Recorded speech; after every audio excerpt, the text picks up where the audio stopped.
Well, artificial intelligence or intelligence itself is the whole basis of information technology. During all the years, we have seen EDP centers, we have seen data entry centers, then became ERP centers. Now we are talking about AI. So what is happening? The data which we produce in our normal course of business activities during all the period which has passed is getting registered properly in a system. So the time has come to move from data visibility as to what is happening out there into having insights and maybe taking actions within those insights. So the AI is moving this path. When artificial intelligence, we use it in a reporting mode. It can give us insight in a curves to tell us what is going to happen in future, maybe predict to some place.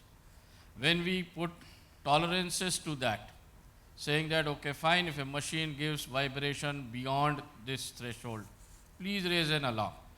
It has always happened in our OSs, in our storages, in our networks. We are just bringing it into the LOB, line of business, where we are collating that data, putting it the thresholds, and they are raising alerts.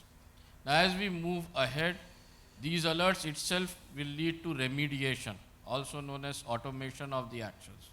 And that is where, how do you predict, how do you remediate, and how does this sync work together so that either the duration of outage is less, or using predictive modeling, you can overcome the outages itself with your business processes. So that is where I feel the whole AI is moving. Yes, underlying platforms are changing from CPU, DPU, GPU, you may talk about different technologies, but end of the day, it's finally a hardware, a network, a piece of software that is ingesting data in real time or near real time and trying to provide business the help that they require to be less disrupted and better quality in performance. Vijayji has already spoken about the new skills, but I would rather speak about a transformation. So let's talk about a simple case. We are data center, just like this building. You will have cooling person, which is mechanical guy. You will have an electrical guy, and you would have certain sort of electronics in and around this, like systems and all. A very simple AI skill to acquire is to first believe the machine. Historically, the mechanical, the electrical guys never believed the machine output. They always went in to check on their own. For example, if temperature is becoming hot, you will find one of the guys appearing in the room and then retaking it through his another system and then believing. This is a huge culture gap, that how do you make people believe in the data. The SOPs have not changed. You will increase the amount of cooling or you may change the circuit, but that whole belief system to put in, given that the last culture is 40, 50 years old, especially in these disciplines which affect us day on day. That is the particular skill, you can say, maybe in terms of context or maybe in terms of quality or L&D.